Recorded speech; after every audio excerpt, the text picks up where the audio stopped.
திண்டுக்கல் மாவட்டம் கொடைரோடு அருகே உள்ள மெட்டூர் கிராமத்தில் பிரசித்தி பெற்ற கோவிலாக விளங்கும் அருள்பளிக்கும் ஸ்ரீ ஜம்புத்துறை அம்மன் கோவிலில் ஆடி மாதம் திருவிளக்கு பூஜை விழா சிறப்பாக நடைபெற்றது.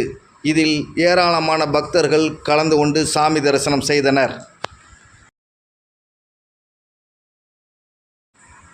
இந்த விழாவில் ராமநாதபுரம் சமஸ்தானத்தின் மன்னர் குடும்பத்தைச் சேர்ந்த இளவரசி வேலு நாச்சியார், சித்தார்த் அவர்கள் கலந்து கொண்டு சாமி தரிசனம் செய்தனர்.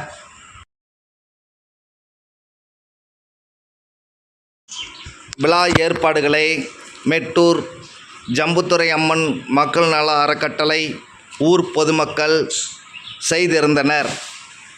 சுற்று வட்டாரத்திலிருந்து ஏராளமான பொதுமக்கள் பக்தர்கள் கலந்து கொண்டு சாமி தரிசனம் செய்தனர்.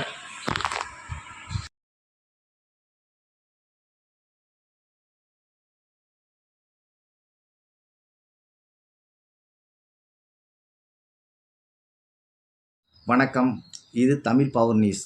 சப்ஸ்கிரைப் பண்ணுங்கள், ஷேர் பண்ணுங்கள், கமெண்ட் பண்ணுங்கள். நன்றி, வணக்கம்.